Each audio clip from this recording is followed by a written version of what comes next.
secho kwise kubanga no bakora any other business, by the way, you can make losses. We've made many losses okora business omwana kwiba byona bitwara. So the music, yeah, cause someone asked me, you are doing expensive videos, go funira muwa. Those were the questions. So I was like, tokuma strategy yenyine. Was a strategy yangu time like for 10 years. Ndikuma in 10 years kunda akwate ba fan base yangu kunda ajikwate within those 10 years is recovering what I'm doing. In the case no cha kwanga business in bazikola zanga, you get it, so I'm free with it. Yes, all right. It's Ankole Media thing. This I myself Brady Sparks and one savage on it. Yes, Ankole Media TV. To YouTube, to TikTok, to everywhere. So you should following na following aba subscribe injire. Thanks so much for keeping up with us. Weekend is over. I have a familiar face. Ogomuntu wunyina ha twammurebereho hati ninja hahwire ameze nkamusanzu ninga nkamukaga tinkumanya. But Qwality KB is back. Think agent is here. Qwality KB is here. Qwality KB twakwachira Ankole Media once again. Yes, ninye naachira Ankole Media TV online. Naga kana kusinkana like for the second time. It's been a while, so ndio mu kibuga. Yeah man. Qwality KB yo twire. Ntwiro kwende kuyireba, so agency no juma you have to be fixed okurondo kuno kuhasoringa this age nayo kuhasoringa, you get it. So I'm always there in Kampala ndi kuyireba. I also do music koko kubimanya, so ira purposely here atuyagamba music specifically because ito tugamba politics, ito tugamba sport, it's music throughout. So obo heruka space je heruka obuto batwine you had like there were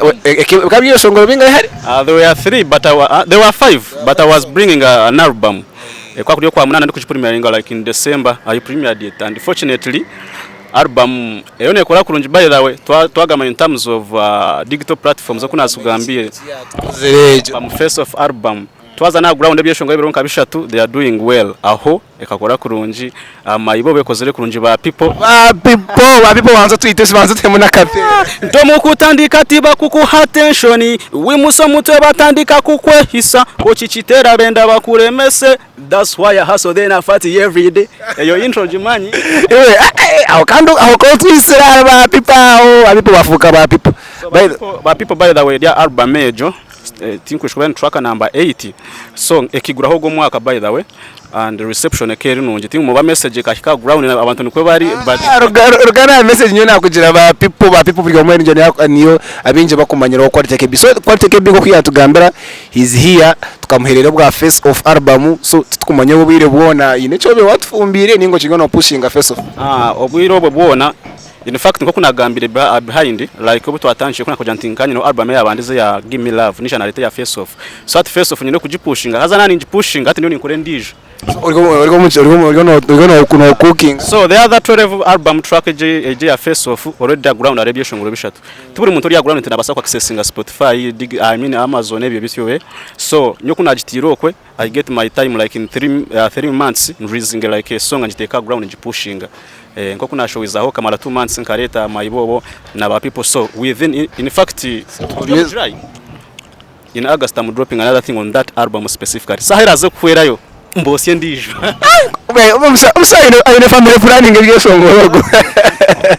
So Qwality KB unakubonere obo heruka nyone katugariko mbeto abandi twagambode tubone kuzombyera izoba abana bakabatiro comments abinje nyonzo zagenda neza abinje za majority y'abantu babuza umuntu okushangana new industry kushangana releasing all those songs umwesente muzijawa no omunyankole najangu echo kunze nchikunagisa cyo koze echo kwise. So personally I like music bachireba, and music to me ni njireba nka long term project rugari y'abantu nyina ntereche shongoro nchiteko million 3 nzihe muno nyoni mbasa kwa nabazirent game yanje nyina kujifuna mafuta 5 or 10 years. So nchirigugira plan yanje bachireba, so nkenda kuteka something which is different cause nyimbasa kwa ntine capacity of releasing an album at once kunkani nchi preparinga.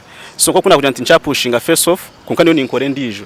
So by the time I'm releasing another one noza kuja ati guy ya leta album ya jikurumba umbwire buche kunkano takumanti maybe every after 2 months I'm recording a song nincha time wachireba. So it's a strategy cyakubashike cya time abana kantu ka studio kan kabateganisa. And remember oboyer kan you told us you were not signed under any management up to now I don't have any riding a solo near kutama majaga. Exactly kuna jante cyo kuzene chikuna cyo kwise kubanga no bakora any other business, by the way, you can make losses. We've made many losses ukora business umwana kwiba byona bitwara. So the music. Yeah, cause someone asked me, you are doing expensive videos, go funira muwa.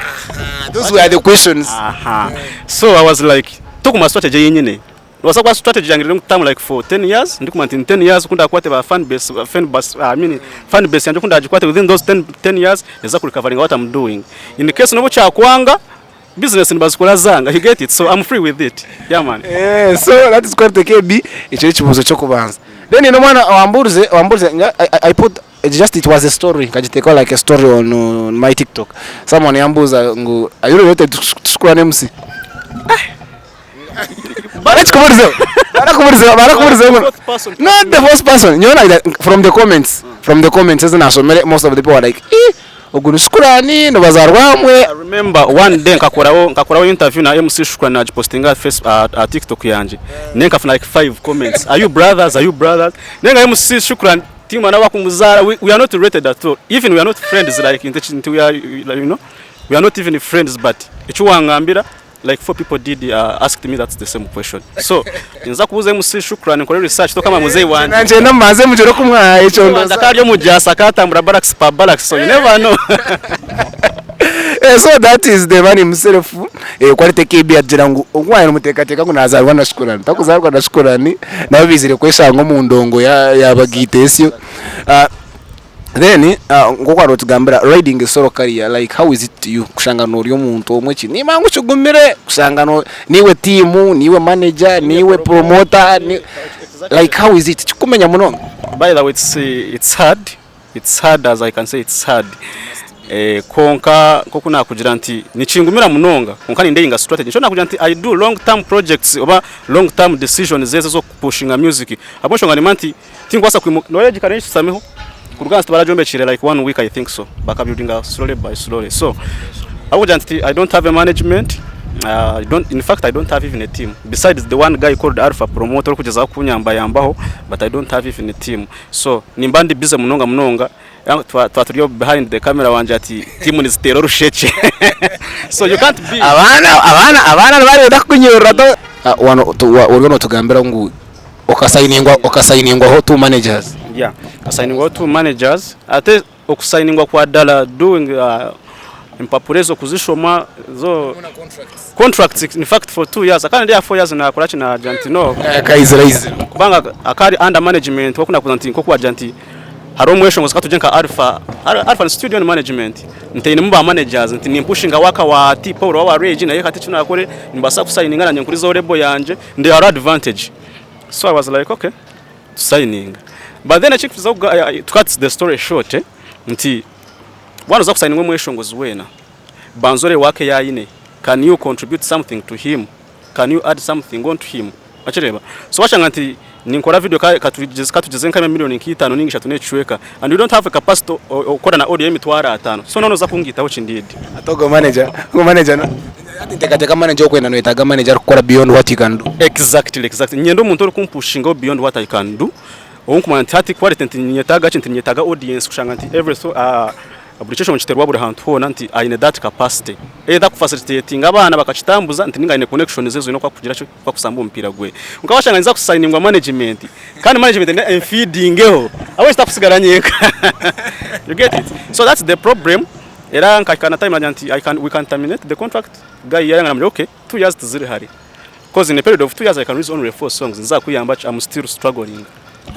Chuka affecting anota ihena niwe side dem at side each cause contract ne kehweyo maybe chikumu yambo nti nabasa building up CV enti na chitire ndiyo kwa igula basa kuyemba gatenga kwatara akebi and which is not true. So echinguza kugamba nti nchali soro wancha pushinga nganze ngo muntu omu nayenga nti nafuna yo muntu uri serious banga stage y'impishiro niyo kora serious business tibyo kunzanira tocero mu introduction na question ngakuyene stages wina introduction norgo upcoming o ba introduced atuno itago muntu ku breaking sasa ari serious. So nicho cyo kureba nti nyine management ira na management ke kumpishira rezi kumpishira bambi nti you have good music what can we do mujantu tutama meza tubanze turebe tuganire nk'abantu tibyo kujya tuwaruga wakusainingo mweshongozi afterwards nundo munyigirize ntukubanga you are a manager tine cyo kumubwitaho wachireba aro managers makusanga uyija no aroka promoter kwija kugira ngo ndakupromoting ngo shanga intani niwe no promoting exactly ni uri muteka mu sente wachireba ari nakuza brand yeye we nakugira ngo promoter kandi no promoting afite rero rushece exactly minus that kansigara kutambura pesi yanje bishimwe kiza kushira nanchi I want to happy so tumwene Qwality KB ngoba ariko natugambira management yo riding on a solo career and how it is numanya bakumanya music bone babicenga now Qwality KB to your people now.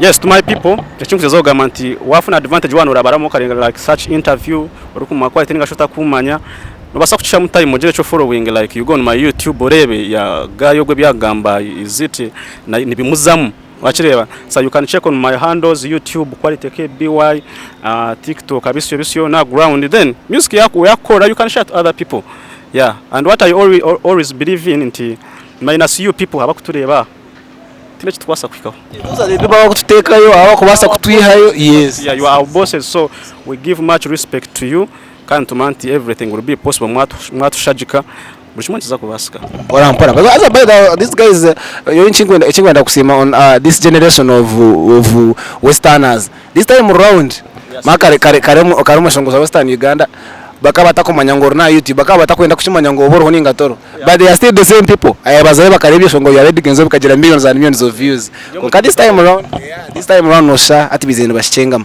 so this Qwality KB abinjire bashaka kurumisinga mwana tukase Qwality KB atkaramunda hati atogu nowe nyenda obahereze ka spelling ka ibintu byabayimbi ore ati nyowe spelling erimo yaye konka wano makuru yaye erimo ati ya music nkenda kuba unique so Qwality ya burijo nkano hya muyoteka mu W so haroho you not W the space KBY ni chimanse ibintu biringwa so tingwa sakushoboresha heze akontisha kagarije yako so Qwality KB yari Ankole Media nayo na Brady Sparks mjende mfollowing after wamara kureba video shumo kachaha YouTube go to the search button ronda Qwality KBY ure music yitu gambaho niyeha kandi nkaburijo nabantamwe na Savage Asumani kamera no ariko bana abasya hicane iki nubwo arabe hinenjere yakwenda kumbuza abuzamu but nokusana gunda murundi we get to see us when we see you.